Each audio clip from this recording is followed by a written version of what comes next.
तो Lord of planned के पिछले एपिसोड में हमने देखा था कि सियाओ लिंग और बाकी जासूस ने ब्लैक पर पीछे से अटैक कर दिया रहता है। और अब आगे तो एपिसोड के स्टार्टिंग में हम ब्लैक को देखते हैं जिसने जिसने सियाओ लिंगर और बाकी जासूस के अटैक को रोक लिया रहता है। जिसे देख फैंग लिंगर को बोलता है कि मैंने तुम लोग को यहाँ पर आने के लिए मना किया था ना, और मैंने तुम लोग को पहले ही कह दिया था कि तुम लोग मेरे मैटर में मत पड़ो। जिस पर लिंगर बोलती है कि हम लोग आपको ऐसे अकेले बीच रास्ते में नहीं छोड़ सकते और हम लोग आपको मरते दम तक प्रोटेक्ट करेंगे। जिसके बाद हम ब्लैक को देखते हैं जो सबको पीछे भेज देता है और वह फैंग को बोलता है कि लगता है यहाँ पर तुम्हें बचाने वाले काफ़ी लोग हैं, तो मैं यहाँ सबको यहाँ पे मार दूंगा। जिसके बाद ब्लैक सियाओ पर अटैक करने के लिए आगे बढ़ता है, पर फैंग ब्लैक की चाल को समझ गया रहता है, इसलिए वह सियाओ को बचा लेता है। जिसके बाद हम वाइट और फियोना का फाइट को देखते हैं, जहाँ पर वाइट फियोना से काफ़ी पावरफुल थी, तो इसलिए वह फियोना पे काफ़ी भारी पड़ रही थी। जिसके बाद हमारा सीन फैंग पर शिफ्ट होता है, जिसने ब्लैक पर अटैक कर दिया रहता है, पर ब्लैक उसके अटैक को रोक लेता है और वह फैंग को पीछे ढकेलने लगता है। जिस पर फैंग भी अपनी पावर बढ़ाकर ब्लैक को कड़ी टक्कर देने लगता है, पर यहाँ पर फैंग काफ़ी वीक होता है। जिस पर ब्लैक बोलता है कि बच्चे अभी तुम बस बॉडी फॉर्जिंग रेलम के 10th लेवल पर ही हो और तुम मेरा कुछ भी नहीं बिगाड़ सकते। और यहाँ पे हम देखते हैं कि फैंग को उस अटैक को रोकने में काफ़ी घायल हो जाता है, पर यहाँ पर फैंग हार ना मानते हुए अपनी पावर को और बढ़ाकर ब्लैक को पीछे ढकेलने लगता है। जिस पर ब्लैक बोलता है कि यह तो बॉडी फॉर्जिंग रेलम के 10th लेवल का पावर बिल्कुल भी नहीं लग रहा है, और थोड़ी देर में ही फैंग उसे पीछे ढकेल देता है। और फैंग ने फाइट के बीच में ब्लैक के अंदर उस ट्रेजर को डाल दिया रहता है जो उसे फियोना के बॉडी से मिला रहता है, जो कि वह इवल लोटस ट्रेजर होता है। जिसे देख ब्लैक काफ़ी घबरा जाता है क्योंकि उसे भी अब वो कर्स लग गया रहता है। जिस पर वह बैठ कर कल्टीवेशन करने लगता है ताकि वो उस ट्रेजर को अपने बॉडी से बाहर निकाल सके। जिस पर फैंग अंकल फू को कहता है कि यही मौका है और आप ब्लैक पर बहुत ही पावरफुल अटैक कीजिए जिससे वो यहीं पे मारा जाए।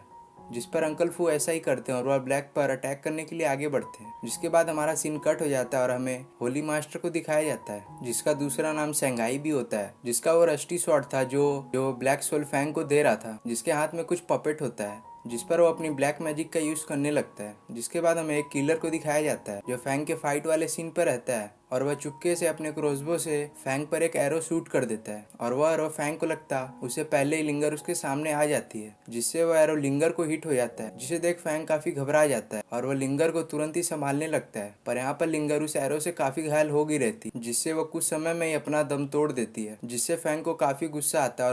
और वह आउट ऑफ कंट्रोल होने लगता है और यहाँ पर फैंग के बॉडी से बहुत ही पावरफुल ऑरा बाहर आने लगता है, जिससे वह जगह पूरी तरह से हिलने लगती है। जिस पर आसपास के लोग काफी हैरान हो रहे थे। जिसके बाद हम फैंग के माइंड वर्ल्ड को देखते हैं, जहाँ पर हम उस ब्लैक सोल को देखते हैं जो फैंग को बोलता है कि यहाँ पर तुम अब आउट ऑफ कंट्रोल हो चुके हो, तो इसलिए अब तुम्हारे बॉडी में मेरा कंट्रोल हो चुका है, क्योंकि तुम्हारे इतना गुस्सा करने के कारण तुमने जो सील लगाई थी जिससे मैं तुम्हारे बॉडी में कैद था, अब वो सील टूट चुका है, तो यहाँ पर मैं अब आज़ाद हूँ। जिसके साथ ही वो ब्लैक सोल फैंग को उसके माइंड वर्ल्ड में उसके चैन से बांध देता है और वह खुद उसके माइंड वर्ल्ड से बाहर आ जाता है। जिसके बाद फैंग की बॉडी से बहुत ही पावरफुल रेड ऑरा बाहर आता है, जिससे हम देखते हैं कि फैंग की बॉडी पर वो ब्लैक सोल का कब्जा हो जाता है और इसके साथ ही फैंग का अपीयरेंस भी चेंज हो जाता है और वह पहले से बहुत ही खतरनाक दिख रहा था। और वह पहला काम ये करता है कि वह लिंगर को अंकल फू को दे देता है, पर तभी वो किलर एक और एरो फैंग पर शूट करता है। पर यहाँ पर फैंग अब काफी पावरफुल हो गया रहता है, तो इसलिए वो उस एरो को बीच रास्ते में रोक लेता है और वह उस किलर के पास बहुत ही जल्दी पहुंच जाता है। जिसे देखो किलर काफी डर जाता है और वह वहां से भागने की कोशिश करता है, पर वह ब्लैक सोल जिसका कब्जा फैंग की बॉडी पर हो गया रहता है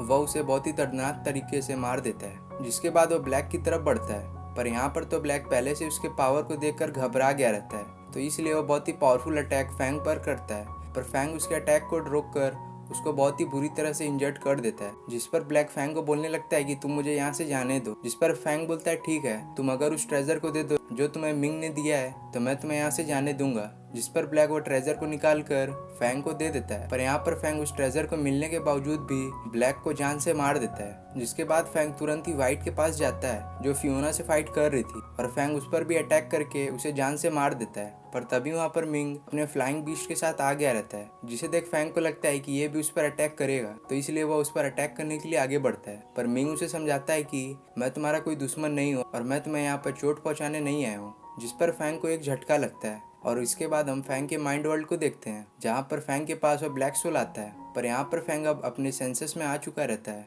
तो इसलिए वो अपने बॉडी पर वापस से उस ब्लैक सोल का कंट्रोल हटाने लगता है, जिससे वो ब्लैक सोल काफी घबरा जाता है और वह बोलता है कि वह सील तो टूट गया है, पर फैंग बोलता है कि मैंने उस शील्ड को वापस रिपेयर कर दिया है, जिसके साथ ही हम देखते हैं कि वह सील वापस से रिपेयर हो जाता है और वह ब्लैक सोल वापस से यहीं पे कैद हो जाता है और फैंग उस वर्ल्ड से बाहर आ जाता है, जिससे फैंग के बॉडी पर वापस उसका कंट्रोल हो जाता है और वह नॉर्मल हो जाता है। पर यहाँ पर जब फैंग मिंग की तरफ बढ़ रहा था तो उस झटके के कारण वो वहाँ पे बेहोश हो गया रहता है, जिससे वो आसमान से नीचे गिरने लगता है। जिसके बाद हमें होली मास्टर को दिखाया जाता है, जिसके सामने उसका 2 पपेट जल रहा था और ये ब्लैक एंड व्हाइट होते हैं, जिनके मरने के कारण उनका पपेट जल रहा था। जिसे देख होली मास्टर बोलने लगता है कि फैंग तुम तो मेरे हाथ से बचोगे नहीं और तुमने ये सब जो किया है मैं इन सबका बदला लूंगा। और इसके साथ ही एपिसोड यहीं पे खत्म हो जाता है।